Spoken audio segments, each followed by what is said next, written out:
Ngayong araw nga pala guys ay babiyahe kami papuntang Bicol.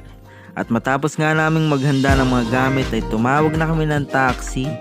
Bumiyahe na kami papuntang airport. Mga ilang oras lang. At eto na, nandito na nga kami. Kasama ko nga pala si DJ Mango at syempre si Tyke. Meron nga pala kaming gig sa Daraga Albay. Trabaho na, bakasyon pa. Bicol po sir. Anong airlines? Philippine Airlines. Philippine Airlines doon sa kapila. Apo. Daraga. Daraga po. Yan, so nandito na nga. So nandito na nga po. Naiya. So nandito na. Doon pa naman sa loob eh. Sir, okay lang po ba? Alayan ko kayo ng isang freestyle po. Magbigay po kayo ng mga salita na tapos gagawin ko pong rap. Bakit yung paulaan mo sa freestyle sa mga police? Mga polis, no? Magpapatagpun ako ng beat. Yeah. Ang kagitingan niya. Wala po si Mango, dumayo po, umiat po. Bumugrit po sa yan. Best may May vibes. Minsan po nakakabili ng wipes dito. Kasi masigit yung pantalon. Nahirapan ibaba. Naunahan ang nangingi ng tissue sa Starbucks, no? DJ Mango umiat sa airport. Naigit sa airport. pagkakat ng malagkit. Walang tubig. Inano mo, no, yung medyas ko. Tinan mo, isa na lang yung medyas ko. Basa yung isang medyas na.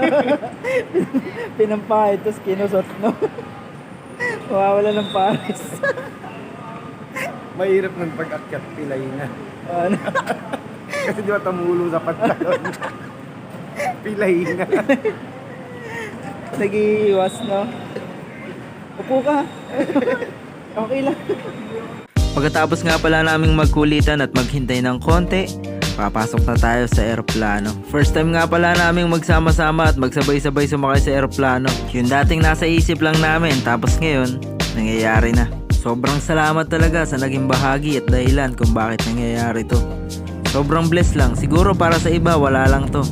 Pero para sa amin, napakalaking bagay na talaga at sana marami pang susunod. At ayun na nga, tuluyan ng lumipad ang eroplano at habang nasa kalagitnaan ng napakagandang tanawin ay bigla na lang naming narinig ang piloto na naiwan daw niya ang wallet niya sa banyo. At sa puntong yon ay kinailangang umatras ng sinasakyan namin. Magandang araw sa lahat ng mga pasahero ng Philippine Airlines. This is your captain, Balba Utog. Ipagpauman ninyo dahil naiwan ko saglit ang aking wallet sa banyo. Kinakailangan po nating balikan dahil nandun ang aking lisensya. Maraming salamat po. Pero syempre, joke lang yon. Wala na ako na pera na ngayon. Naging maulap ang biyahe sa ere, kaya natulog na lang muna ako at pagdilat ko, sobrang namangha ako sa napakagandang tanawin mula sa itaas. Welcome sa Bicol na nga talaga. Actually, pangalawang beses ko na makakarating sa Bicol. Yung una, business trip, Bayalan, at ngayon ang pinakamagandang dahilan. Ang mag-entertain at magpasaya gamit ang mga salitang lumalabas at binibitawan ng aming mga dila. Brrt. Ayun yata, oh. Ayun, yung mga hip-hop doon, ayun.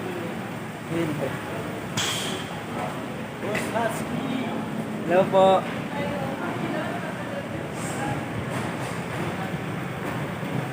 Ayun, oh.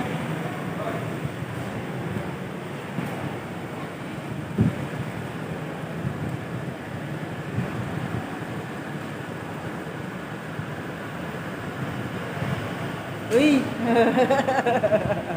Ito na, oh. Uy, tignan nyo naman to. Uy, eto! Barilan. Barilan. Damayin mo. Ayun, oh.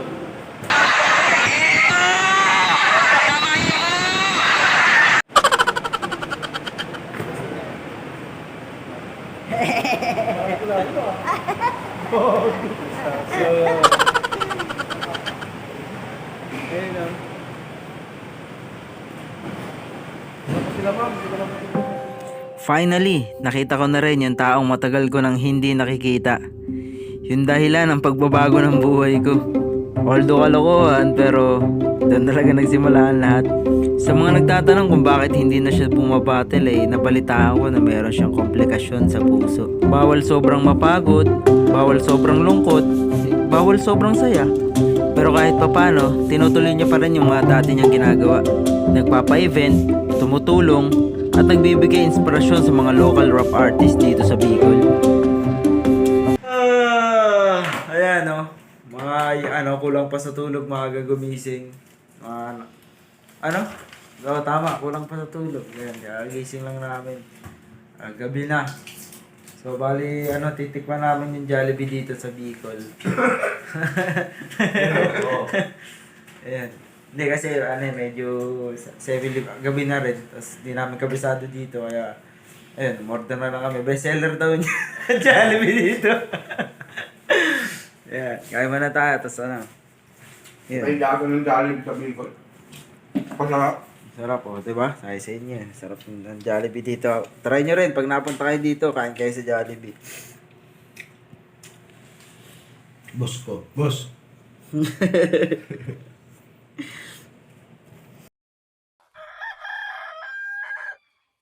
Day 2, bali ngayon talaga yung araw ng event. Nag-advance lang kami ng isang araw para iwas hassle at makapagpahinga ng maayos. Papunta kami ngayon sa isang sikat na kainan dito at kung saan pwede mo rin matikman ang pinagmamalaki nilang sili ice cream. At syempre, bago ang lahat, dadaanan muna namin ang major organizer at ang may-ari ng bar na paggaganapan ng event namin mamaya. Para sa ibang eksena at kaganapan, pwede kayong bumisita sa Facebook page ni Tyke. Ganon din kay DJ Mango. Pwede rin sa Barracks 9 Resto and Event. Yon, so day 2 tayo ngayon. Papunta tayo sa Colonial Grill. Yan, titikman natin yung sili ice cream nila dito at saka yung mga pagkain nila doon. Yan. Kasama natin. Yan. Gaano nga ba kakanghang ang sili ice cream? Yan. Level 10 mo agad yung sa'yo. Level 10. Talagang another bugrit sila. Another bugrit tayo nun sa airport pag gano'n. Ayan, so bali mamaya pa naman yung event. So bali pupuntahan muna natin si Madam Katie. Yan dahil siya ang sasama sa atin. Madam. Ibuhos na nila lahat ng ulan. Oo nga, para mamaya wala. Ulan na. In 80 meters, turn right onto Bangtang Road. 3 oras na nagulugo. Tapos ako magtrabaho, alas 7.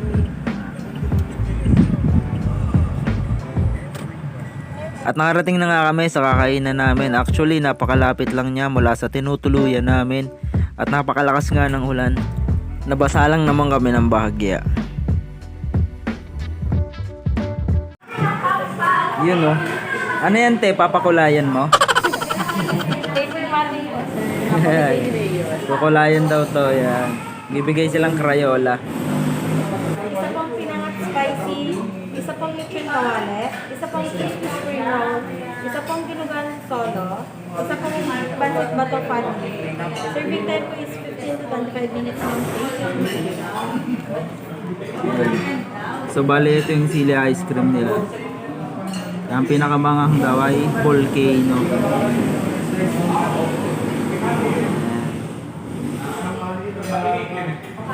Ano sa akin? Anong order mo? Volcano? Ano to? 1, 2, 3. Tapos volcano. Ano sa'yo? Walang babae dito. Walang babae dito. Itang volcano lang ang magpipili. Volcano lang pagpipilian. Pero tikiman. Sobrang sulit at napakasarap nga ng pagkain nila dito. At isa sa mga nagustuhan ko, yung fried rice nila, tinapa rice. Merong strips ng mangga, may itlog na maalat, may kamatis, at saka strips ng mga tinapa. Yung crispy dinuguan, meron din silang pinangat. At sinubukan din namin tikman yung authentic pansit bato. Masyado madami kung orderin namin lahat, pero worth it kahit ano.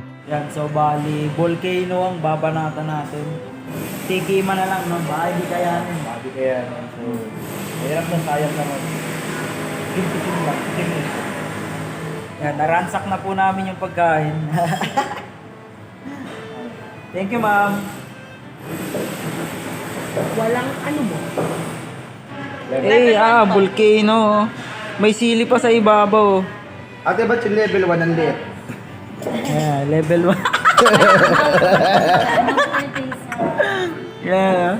Level 1 nga lang. Level 1 nga naman, tapos level 3 mahaba. Oh.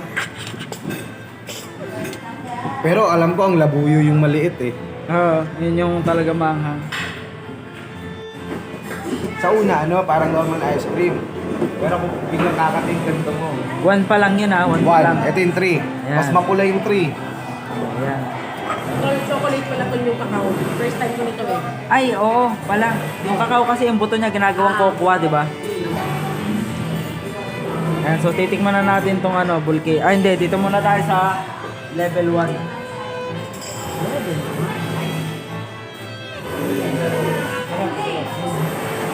Level 1.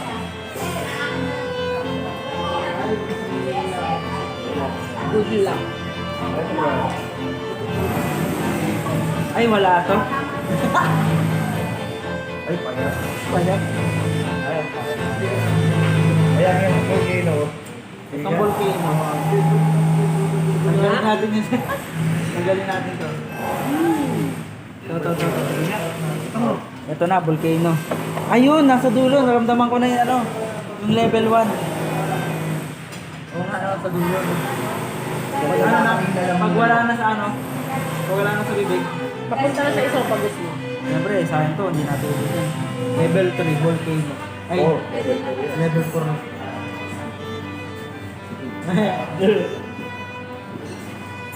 Naku. Laki mo, laki mo. Ayun na. Oh, di ba? Oh. Parang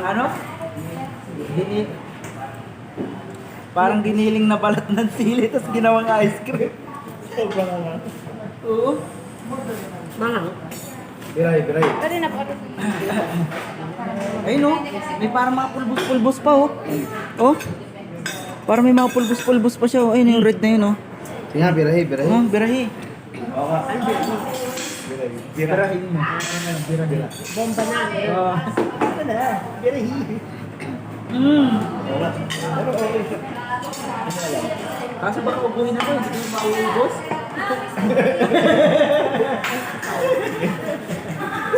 Huwag mo patawanin.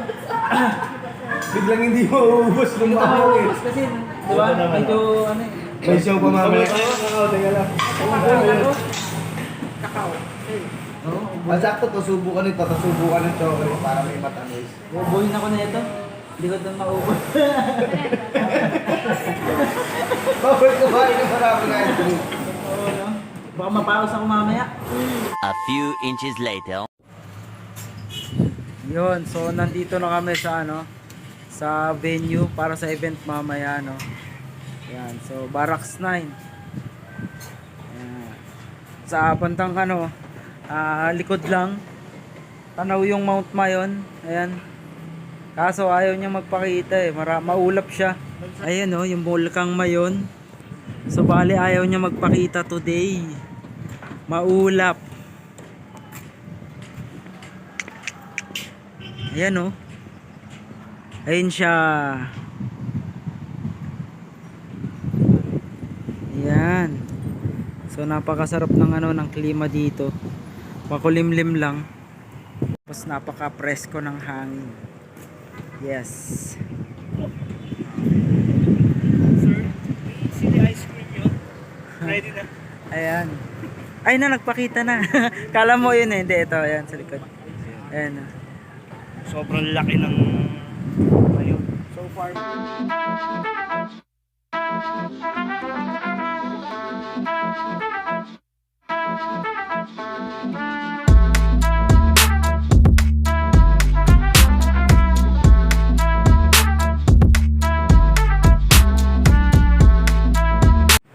nalasing ako.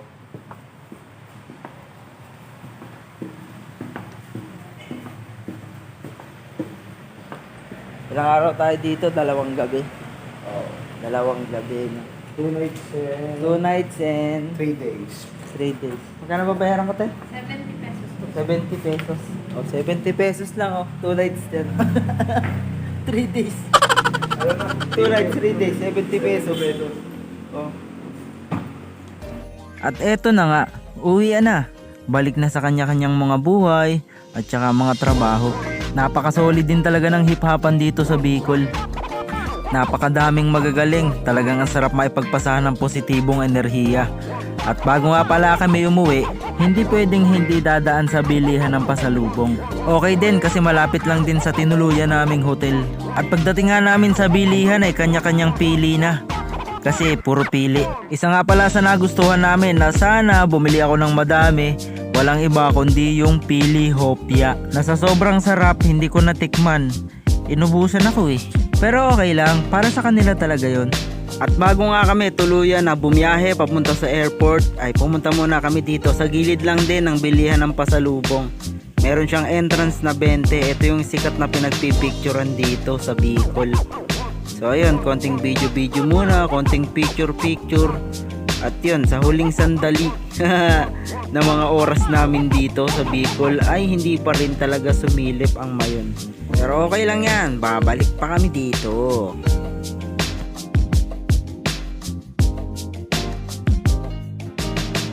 Di man ngayon, pero darating pa rin ang bukas. Di man